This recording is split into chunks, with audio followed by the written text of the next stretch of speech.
오늘은 하나님의 일하심 가운데 말씀하시는 하나님에 대해서 함께 살펴보고자 합니다. 이스라엘 자손이 애굽 땅을 떠난 지 3개월이 되던 날에 그들은 시내 광야에 도착하게 됩니다. 그들이 르비딤을 떠나서 시내 광야에 이르러 광야에 장막을 치되 이스라엘이 거기 산 앞에 장막을 치니라. 르비딤 기억하시나요? 우리 지난주에 나누었던 아말렉과 싸웠던 곳이 르비딤이에요. 하나님께서 이기게 하셨죠. 승리하게 하셨죠. 영적인 전투가 이루어진 곳이 바로 르비딤이고 하나님의 구원이 일어난 곳이 르비딤이라는 장소입니다. 그 하나님의 구원을 맛보고 이제 그곳을 떠나 시내 광야에 도착했다라는 사실, 우리에게 중요한 영적인 의미를 알도록 해줍니다. 이스라엘 백성들은 시내 광야 가운데 어느 한 산 앞에 장막을 치게 됩니다. 그 산은 바로 시내산입니다. 시내산은 출애굽하여 가나안 땅으로 가기 전에 꼭 들러야 하는 중간 정착지였어요. 하나님은 이 시내산으로 인도하신 거예요. 바로 이곳에서 하나님께서 행하신 일이 무엇인가? 말씀하심이라는 거예요. 그곳에서 하나님이 말씀하셨다. 모세가 하나님 앞에 올라가니까 여호와 하나님께서 산에서 그 모세를 불러서 이렇게 말씀하세요. 너는 이같이 야곱의 집에 말하고 이스라엘 자손들에게 말하라. 여러분들 가운데에도 대화를 좋아하는 사람들이 있으시죠. 친구 관계 가운데에도 유독 말하는 걸 좋아하는 사람들이 있어요. 그런데 중요한 것은요, 말하는 것은 일방적인 것이 아니죠. 혼자 중얼중얼 하면 이상한 사람이에요. 그렇죠? 말한다라는 것은, 우리에게 입이 있고 말을 한다라는 것은 누군가와 함께 대화를 하는 것이지 혼자 하는 것은 아니에요. 쌍방적인 대화라는 거죠. 일단은 서로가 관계가 형성되어야 대화가 진행이 되죠. 말하는 것을 좋아한다고 해서 일명식도 없는 그냥 모르는 사람한테 가가지고 뭔가 말을 걸고 하면 그 사람도 이상한 사람이에요. 그 대화는 즉시 끝나버리게 되는 거죠.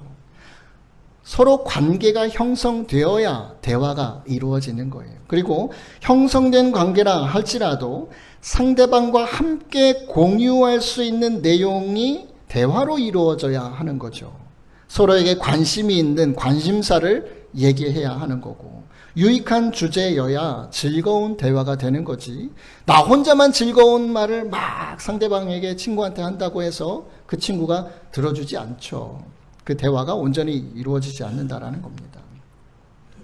제 개인적으로는 하나님도 참 말씀하시는 것을 좋아하시는 분이라고 생각돼요. 오늘 말씀에도요, 이같이 야곱의 집에 말하고 그들에게 또 말해라.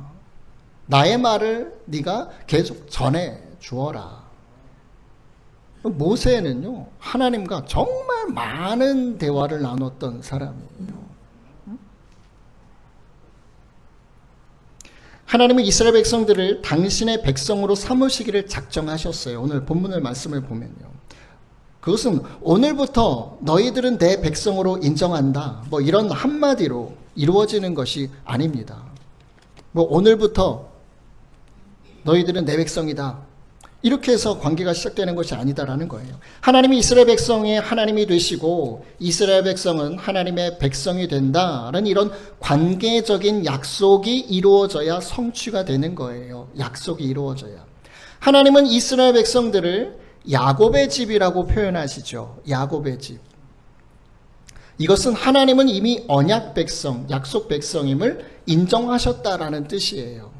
아브라함에게 약속하시고 이삭과 야곱에게 약속하셔서 그 야곱의 12지파 아들들을 통해서 자손을 번성시키시고 이스라엘 백성을 이루신 거죠.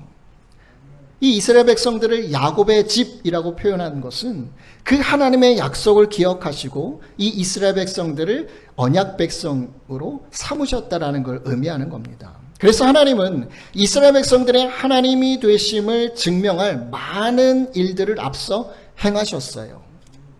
오늘 본문의 4절 말씀이에요. 내가 애굽에서 애굽 사람에게 어떻게 행하였음과 내가 어떻게 독수리 날개로 너희를 업어서 내게로 인도하였음을 너희가 보았다. 애굽 사람들에게 10가지 재앙도 내리셨고 그 땅에서 나오도록 하셨죠. 뒤쫓는 애국 군사들을 전멸시키셨죠. 홍해를 가르셔서 백성들을 마른 땅으로 건너게 하셨고, 광야에서 물이 필요할 때마다 주시고, 음식은 매일매일 공급해 주셨고, 구름 기둥과 불 기둥으로 그 광야의 더위와 추위로부터 지켜 주셨죠. 하나님은 그렇게 애굽에서부터 지금 신의 광야, 신의 산까지 이스라엘 백성들을 인도하신 거예요. 그것을 백성들 모두가 직접 눈으로 보았고 경험했다라는 겁니다. 하나님은 그것을 비유적으로 이렇게 말씀하셨죠. 내가 어떻게 독수리 날개로 너희를 업어서 나에게로 인도하였음을. 하나님의 강력한 보호와 돌봄을 통해서 이 약속의 관계, 언약의 관계로 인도하셨다라는 것을 의미하는 겁니다. 하나님은 신의 산으로 인도하였다라고 말씀하시지 않죠. 내게로 인도하였다라고 말씀하시잖아요. 이것은 이스라엘 백성들을 당신의 백성으로 삼으셨다는 것을 보여주는 또 다른 표현이에요. 출애굽이라는 것에 눈으로 보여지는 가시적인 목적은 노예 생활에서 벗어나서 축복의 땅 가나안 땅으로 가는 것이지만, 본래 하나님의 궁극적인 목적은 무엇이냐? 하나님과의 언약 관계를 회복하는 거예요.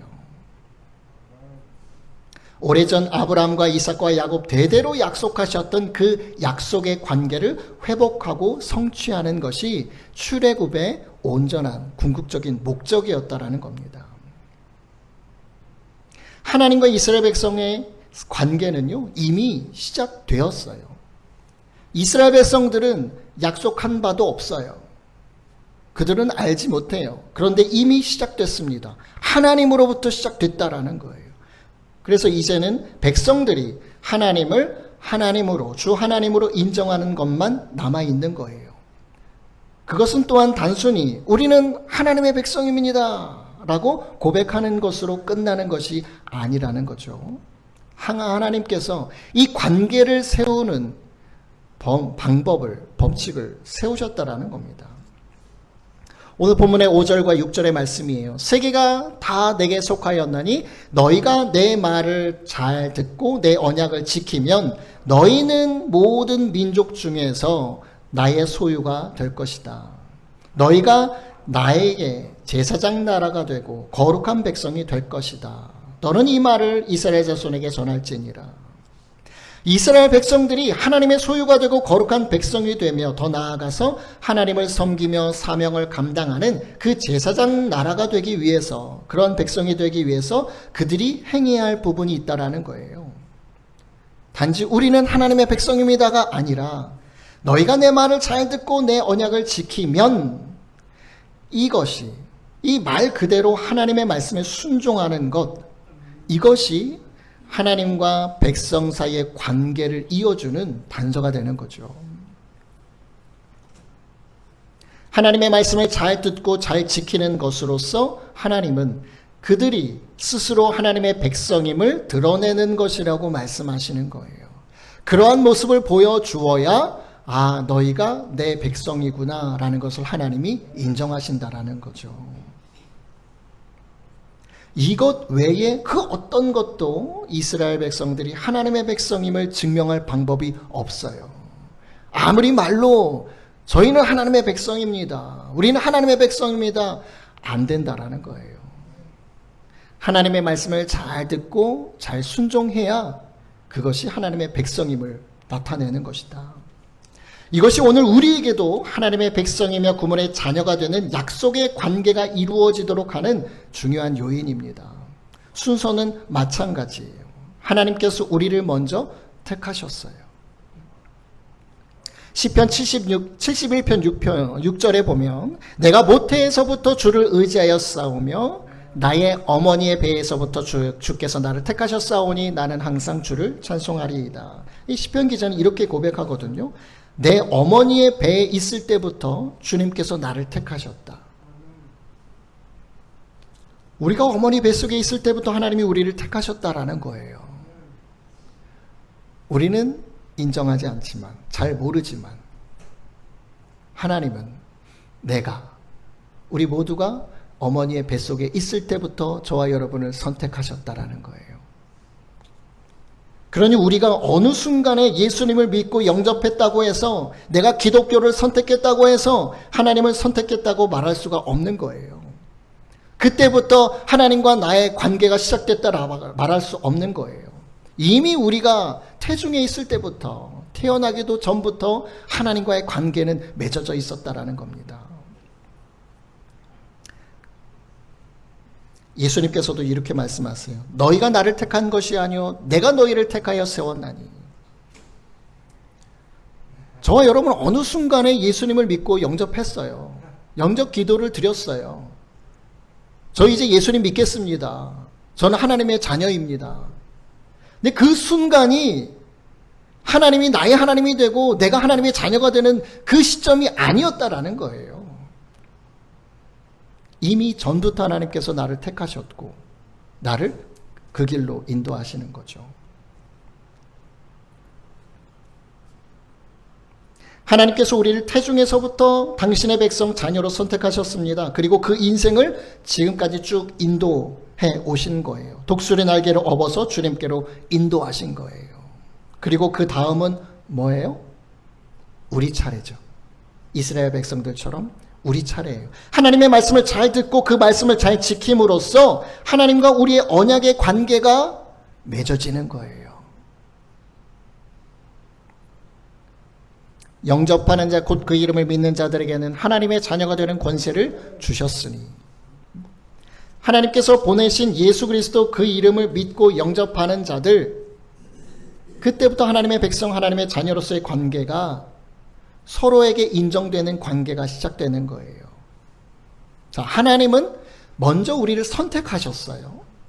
그런데 그 관계가 온전히 서로 인정되는, 서로 알게 되는 관계가 시작되는 시점은 우리가 그분의 말씀을 듣고 순종할 때부터 시작된다라는 거예요. 자, 그러면 하나님은 시내산에서 무엇을 말씀하셨을까라는 거죠. 물론 여러분들이 짐작하시는 것처럼 십계명을 모세를 통해서 말씀하셨고 또 여러 가지 하나님께 나아가는 제사의 방식들, 서로의 삶 속에서 지켜야 할 행동 규범들을 말씀하셨습니다. 그 내용은요, 출애굽기 19장에서 40장까지 또 레위기와 민수기까지 이어져요. 참 많은 말씀들을 하나님이 하셨다라는 거예요. 여러분들이 성경을 읽을 때 가장 어렵게 느끼는 책이 뭐예요? 레위기 아닙니까? 창세기는 잘 읽혀지잖아요. 이야기처럼. 아브라함 이야기, 무슨 이야기, 사건들도 나오고요. 출애굽기도 마찬가지죠. 이야기. 그러다가 레위기로 가면 제사가 나와요. 어렵잖아요. 여러 제사의 방식들이 기록되어 있고 반복적인 내용도 길게 나열되어서 내용도 어렵지만 지루하게 느껴지기도 하죠. 뭐 율법, 규례, 규범, 율례, 법도 이게 하나님의 말씀을 대신하는 단어들로 표현되어 있어요. 그 말 자체도 참 딱딱하잖아요. 규례, 법도, 율례, 율법. 그래서 하나님의 말씀들은 그저 내가 지켜야 할 법규로만, 규범으로만 여겨지는 거예요. 나에게 지키라고만 말씀하시는. 여러분들 어느 쪽에 보면 십계명이 크게 기록되어 있는데 지켜야 되는 말씀들 전혀 대화로 여겨지지 않잖아요. 그러나 그것은 정말 하나님께서 이스라엘 백성들에게 하시고 싶은 말씀이었어요. 들려주고 싶은 말씀이었어요. 설명해주고 싶은 말씀이었어요. 왜요? 이제 당신의 백성이 되었으니까, 관계가 형성되었으니까 해주고 싶은 말씀이 너무나도 많으셨던 거예요. 가르쳐주고 싶은 말씀들이었습니다. 10계명은 1계명에서 4계명까지 하나님과의 관계에 대해서 말씀하시죠. 나머지 6계명을 통해서 사람과의 관계에 대해서 말씀하시죠. 하나님의 백성으로서의 삶의 원리를 보여주는 것인데 단지 이렇게 살아라, 내 말을 잘 들으면 내가 너희를 구원해 주겠다, 이거 하면 안 된다, 이렇게 해야 된다,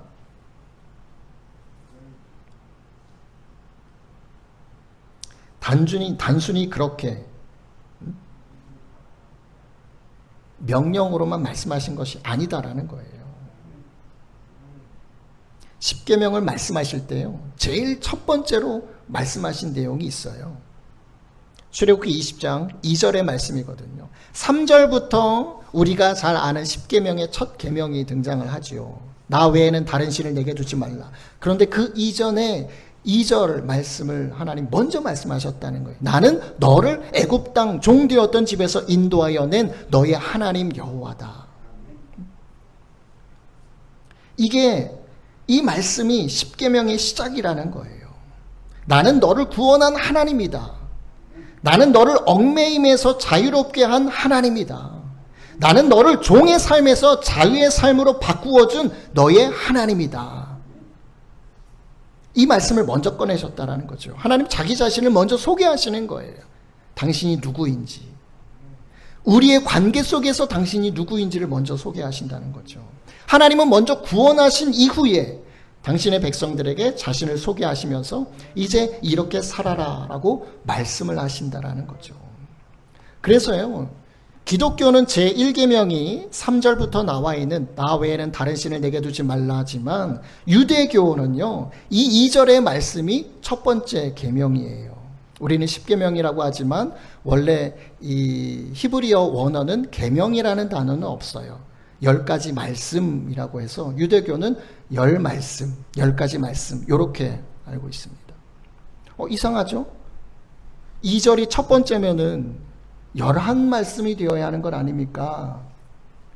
근데 3절과 4절에 있는 나 외에는 다른 신을 너에게 두지 말라 하면서 우상을 만들지 말라라는 것이 우리에게는 2계명인데, 유대교는 이 두 가지가 한 계명으로 돼 있어요. 한 말씀으로. 그래서 우리와 같이 10가지의 말씀이라는 거죠. 그래서 이 첫 번째 말씀이 나머지 9개의 말씀을, 9개의 계명을 이해하는 열쇠로 여긴다라는 거예요. 먼저 내가 너희를 위해서 한 일을 기억하고 내가 너희의 하나님으로 인정해라. 그러므로 다른 신은 섬기면 안 된다. 이렇게 이어지는 거예요. 우상을 두면 안 된다. 내 이름을 망령되게 일컬으면 안 된다.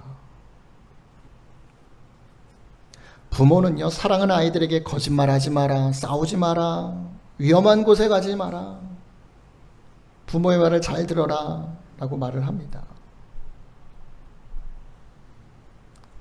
우리 둘째가 안 보이는데, 위험한 곳에 가지 마라. 요즘도요, 이렇게 팔다리 보면 멍든 데가 좀 있어요. 나가서 어떻게 노는 건지, 넘어지는 건지, 어떤 건지. 그래서 늘 조심해라 얘기를 합니다. 아이를 통제하기 위해서만이 아니에요. 사랑하기 때문에 하는 말이죠. 아이가 다칠까봐, 또 관계가 깨질까봐, 아니면 아이가 행복하고 건강한 삶을 잃을까봐 하는 말이에요. 십계명도 마찬가지였다라는 거죠. 너는 다른 신을 너에게 두지 말라, 나만 섬겨라 라는 어떤 계명의 말씀보다는요, 너를 구원한 이는 나다. 그러니까 헛된 것, 무의미한 것에서 너의 삶을 맡기지 마라, 이런 말씀인 거예요. 야, 그거 다 헛거야. 아무것도 아니야. 그게 너에게 행복을 줄 수가 없어. 오직 나밖에 없어. 그 말씀을 하시는 거거든요. 안식일을 기억하여 거룩히 지켜라. 단지 일주일에 하루는 쉬어라. 와서 예배해라 라는 말씀이 아니라, 너는 이제 애굽의 노예가 아니니까 나를 신뢰하면서 쉬는 법을 좀 배워라. 이 세상의 굴레, 거기에 힘겹게 지치게 살아가지 말고 내 안에서 와서 하루 정도는 내 안에서의 정말 참된 평안을 누려라, 이런 말씀이거든요. 살인하지 말라, 도둑질하지 말라, 서로를 해하지 말고 서로의 삶을 존중해라. 내가 너의 생명을 존중하며 구원했듯이 그들, 너의 옆에 있는 이웃의 생명도 존중해라 라는 말씀인 거죠. 탐내지 말라 라는 말씀은요, 남의 것을 부러워하며 비교의식으로 스스로 망치지 마라. 내가 너에게 준 것으로 만족을 배우고 너는 나를 통해서 풍성함과 만족함을 누릴 수 있는 거다 라고 말씀하시는 거예요. 그러니까 명령이 아니라 하나님의 마음, 그 마음이 느껴지셔야 하는 것이죠. 십계명 이후에 하나님은 실제 생활에 적용되는 법들도 주십니다. 뭐 종에 관한 법, 폭행과 살인에 관한 법, 배상 원칙이나 공정한 재판이나 약자를 보호하는 여러 가지 법들을 말씀을 하시죠. 이 모든 말씀들도 하나님의 백성으로서 공동체 안에서 하나님의 마음, 그 하나님의 뜻을 실행하도록 하시기 위한 말씀이에요. 성막에 관한 말씀도 이어지죠. 하나님은 성막을 만들라고 명령하셨거든요. 출애굽기에 보면 엄청나게 방대한 내용으로 하나님이 말씀을 하세요. 언약궤 만들어라, 진설병 만들어라, 등잔대, 번제단, 향단, 제사장 옷 만들고 제사 제도들도 말씀해 주시고, 왜 하나님이 이렇게 복잡하고도 자세하게 말씀을 하셨을까? 하나님의 말씀의 목적은 단 한 가지였다라는 거예요. 출애굽기 25장 8절이에요. 함께 읽어보겠습니다. 시작. 내가 그들 중에 거할 성소를 그들이 나를 위하여 짓되. 하나님께서 백성과 함께 거하시기 위한 처소를 지어라 라는 거거든요. 하나님은 이스라엘 백성들 한가운데 함께 계시고 싶으셨던 거예요. 당신의 백성이니까 가까이 그들을 옆에 두고 싶으셨던 거예요. 그들 옆에 계시고 싶으셨던 거예요. 하나님의 말씀대로 성막이 완성되었을 때 완성되자마자 구름이 성막을 덮고요, 하나님의 영광이 성막에 충만했어요. 완성되자마자 하나님께서 내려오셨다는 거예요. 완성되기를 얼마나 기다리셨으면. 하나님께서 실제로 백성과 함께 거하시기 시작하셨음을 직접 보여주신 거예요. 구름을 통해서. 오늘 저와 여러분을 몸된 성전 삼으시고 주의 성령께서 우리 안에 거하시죠. 그렇게 우리와 더욱 가까이 하시기를 원하시는 하나님의 마음, 그것이 하나님 말씀에서는 성막을 지어라, 이렇게 지어라, 저렇게 지어라 구체적으로 말씀하시는 거예요. 성막이 완성되고 하나님의 영광이 성막에 가득해지자 문제가 하나 생겨요. 거룩하신 하나님이 성막에 계시는데 그 주변에 있는 죄 많은 사람들이 어떻게 하나님께 가까이 나갈 수 있겠습니까? 하나님 거룩한 분이고 죄가 있는 사람들은 하나님께 나아갈 수가 없거든요. 이 문제에 대한 말씀이 바로 레위기의 말씀이에요. 5가지 제사를 명령하시죠. 번제, 소제, 화목제, 속죄제, 속건제. 우리는 이 레위기의 이 제사의 내용은 참 까다롭고 이해하기도 어렵고 지루하고 어렵고 이렇게 느껴져요. 왜 이렇게 하나님 많은 말씀들을 하셨을까? 꽤 복잡한 내용처럼 들리지만 제사에 대한 말씀의 핵심은요, 우리의 죄를 용서하시고 죄를 덮으시고 해결하시고 하나님과 교제할 수 있는 길을 열어놓으시는 거예요. 가까이만 계시는 게 아니라 함께 대화도 하고 함께 나누시고 싶으셔서, 교제하고 싶으셔서 그 죄를 해결해야 되기 때문에 갖가지 제사들을 말씀하시는 거예요. 거룩하신 하나님께서 당신의 백성들과 막힘없이 만나시고 교제하시기 위한 말씀. 나를 만나기 위해서 너희들이 조심해야 될 것이 있다. 너희는 이렇게 준비를 해야 한다. 그렇지 않으면 우리가 다치게 되는 거죠. 죄의 싹은 사망이라고 성경은 기록되어 있죠. 우리가 죄가 있으면요, 그 거룩하신 하나님 앞에 나아갈 수가 없어요. 죽음이 임하기 때문에. 그래서 예수님이 대신 죽으신 거예요. 우리의 모든 죄, 인류의 모든 죄를 짊어지시고 죽을 수밖에 없어요, 죄인은. 레위기에는 또 먹지 말아야 할 음식도 있고 부정과 정결함에 대한 말씀도 있습니다. 하나님 왜 이렇게 규칙이 많지라고 생각이 들 수 있어요. 반복해서 레위기에 나오는 말씀이 뭐냐? 나는 너희 하나님 여호와다. 나는 너희 가운데 거하고 있다. 이런 말씀들이 끊임없이 계속 나와요. 그러니까 레위기 말씀에 담긴 하나님의 마음은요, 내가 너희와 함께 살고 싶다. 그러니 너희들은 거룩함을 좀 배워야 한다. 하나님이 그 당신의 거룩함을 버리고 더러움으로 나오실 수 없잖아요. 우리의 눈높이에 맞출 수가 없잖아요. 아이들이 어릴 때는 부모가 눈높이를 맞춰줘요. 근데 언제까지 눈높이를 맞춰주겠어요? 그 아이는 성장해야 돼요. 성장하면서 부모의 눈높이에 아이가 맞춰가야 하는 거예요. 세상에 사람이 성장하면서 세상의 어떤 이치나 이런 것들에 맞춰가야 하는 거죠. 배워가면서.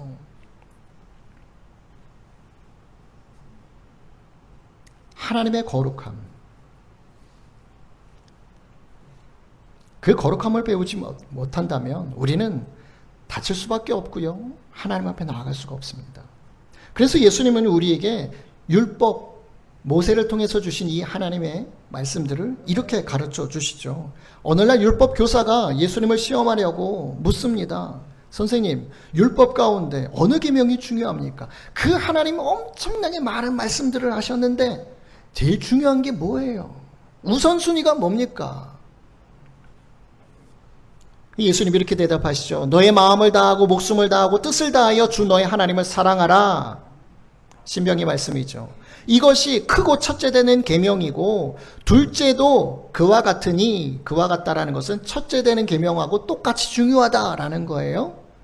너의 이웃을 너의 자신과 같이 사랑하라 말씀하셨으니 이 두 계명이 온 율법과 선지자의 강령이다라고 말씀하세요. 하나님을 사랑하는 것만이 더 중요한 게 아니라 이 두 가지 계명이 똑같이 중요하다라고 말씀을 하셨어요. 예수님이. 이 두 계명이 모두 중요하며 이 두 계명에 온 율법과 예언서의 본 뜻이, 본래의 뜻이 담겨 있다라는 거예요. 그러니까 그렇게 많은 우리가 볼 때는 참 어렵고 복잡한 그런 하나님의 말씀들이 요약을 하면 사랑이다라는 거예요. 하나님을 사랑하고 이웃을 사랑하고. 모든 율법의 중심에는 사랑이 있음을 가르쳐 주시는 거예요. 예수님은 모든 율법의 말씀들을 바로 하나님의 사랑의 말씀들로 여기셨던 거예요. 그 이유가 있죠. 하나님이 세상을 너무나도 사랑하셔서 구원을 계획하시고 예수님을 보내셨기 때문에 예수님은요, 하나님의 그 모든 말씀들이 사랑이라는 걸 다 알고 계셨던 거예요. 구약에서는 하나님께서 직접 구원을 행하시고 당신의 백성들을 향한 하나님의 그 사랑의 마음을 말씀으로 전달하셨는데 그 말씀을 이스라엘 백성들이 나중에 순종하지 않아서 백성들은 죄 가운데 빠지고 하나님과의 언약의 관계가 깨져요. 그 하나님과 백성의 그 사이의 관계가 깨진다는 거예요. 그래서 하나님은 당신의 백성들의 마음에 말씀을 두시고자 그 마음 가운데 새기시고자 예수님을 보내신 거죠. 요한복음 1장 14절에 하나님의 말씀이 육신이 되어 우리 가운데 거하셨다. 우리가 그의 영광을 보니 아버지의 독생자의 영광이요 은혜와 진리가 충만하더라. 하나님의 말씀이 예수님, 우리 가운데 오셨다라는 겁니다. 예수님은 하나님 말씀 그 자체이십니다. 그렇기 때문에 하나님의 모든 말씀에 담긴 하나님의 마음이 사랑에서 비롯된 것임을 누구보다 확실히 아시는 분이죠. 하나님의 구원은 예수님을 이 땅에 보내심으로 이루어지는 것이 맞아요. 예수님을 통해서 우리가 구원받았죠. 하나님의 구원의 방식은 구약시대나 신약시대나 오늘날이나 변함이 없어요. 하나님은 은혜를 먼저 베푸신다라는 거예요. 구원을 먼저 베푸신다라는 거예요. 그리고 하나님과 백성 사이에, 하나님과 성도 사이에 언약된 관계를 세우신다라는 겁니다. 그 중심에 하나님의 말씀이 있다라는 거예요. 하나님의 말씀, 바로 예수님이 계신다라는 거죠. 하나님의 말씀을 잘 듣고 순종하면 그 관계가 지속됐죠. 구약에서 이스라엘 백성들이. 그것이 오늘날 우리가 예수님을 믿는 거예요. 예수님을 잘 믿는다라는 말을 달리하면 말씀이신 그분, 그 하나님의 말씀을 잘 듣고 순종하는 거예요. 그게 같은 거예요. 하나님의 말씀을 잘 듣고 순종하는 것이 예수님을 믿는 것과 같은 거예요. 그렇게 예수님을 영접하는 자, 곧 그 이름을 믿는 자들에게 하나님의 자녀가 되는 권세가 주어지는 거예요. 관계가 시작된다라는 거죠. 예수님을 믿어야 구원을 얻고 믿지 않으면 구원을 얻지 못한다는 말은 맞는 말입니다. 하지만 그것은 너무나도 간략하게 표현된 구원의 조건이에요.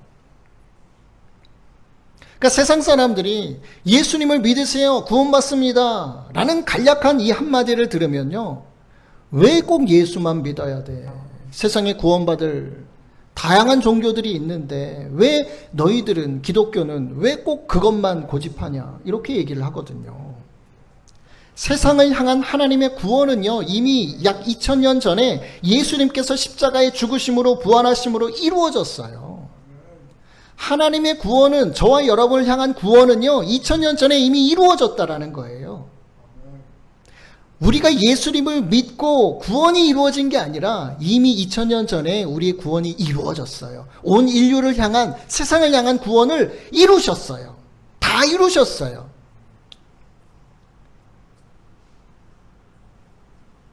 하나님의 은혜, 하나님의 구원은 이미 이루어졌어요. 그리고 말씀을 우리에게 보내시는 거예요. 구약처럼. 예수님을 영접하고 믿고 따를 때 우리는 하나님의 백성으로서, 성도로서, 자녀로서의 관계가 그때서야 성립이 되는 거예요. 그런 이들이 하나님의 나라를 살며 나중에 천국으로 인도함 받는 겁니다. 이러한 원리를 사도 바울이 한 문장으로 간략하게 나타낸 것이 사도행전 16장 31절에 주 예수를 믿으라, 그리하면 너와 내 집이 구원을 얻으리라 예요. 그 말씀의 기초에서 우리가 전도할 때 예수님 믿으세요, 구원받습니다 라고 전하는 건데, 실상은 구원은 이미 이루어졌어요. 세상 사람들, 하나님을 알지 못하고 믿지 않는 사람들에게도 구원은 이미 이루어져 있어요. 중요한 것은 그들이 하나님과의 관계 속에 있느냐라는 거예요. 하나님의 백성이냐라는 거예요. 그것이 시작되어야 하나님의 손길이 계속해서 그들 가운데 머무는 거예요. 그래서 예수님이 이 마지막 때에 더디 오시는 이유가, 하나님 그걸 기다리시는 거예요. 구원은 다 이미 이루셨는데 하나님의 말씀을 듣고 순종하는, 예수님을 영접하는 것이 아직 백성들이 남아있기 때문에, 하나님은 하실 건 다 하셨는데 세상 사람들이 해야 할 것이 남아있기 때문에,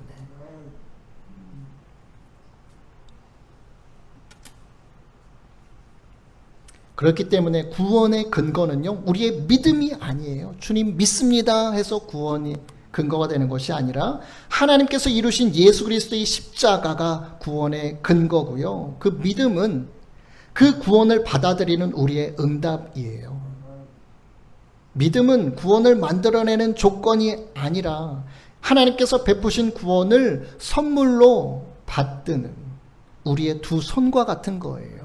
예수님을 믿는다라는 것은 이미 이루신 그 구원을 우리가 받는 거예요. 그 은혜를, 선물을.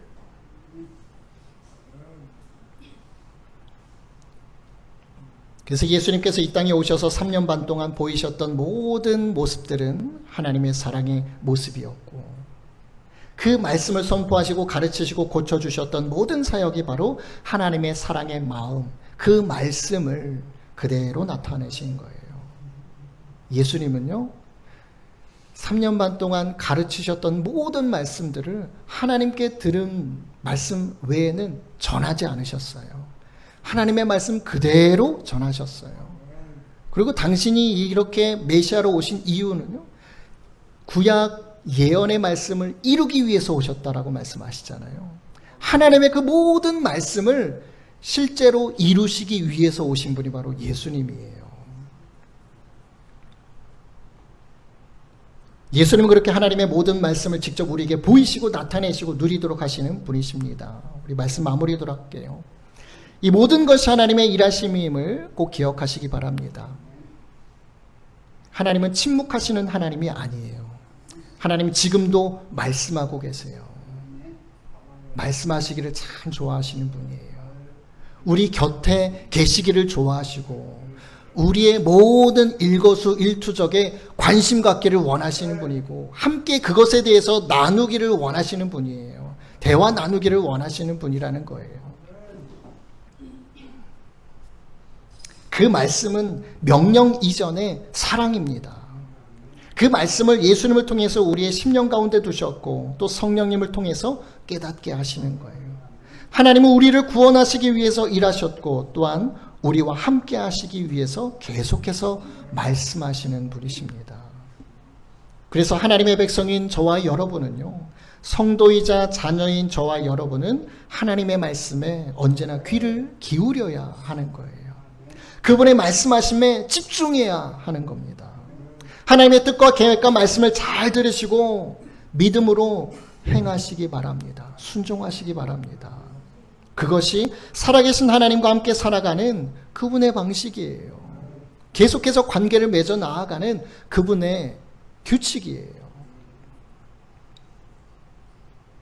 잘 안 들리죠. 하나님과 대화는요, 계속 훈련해야 합니다.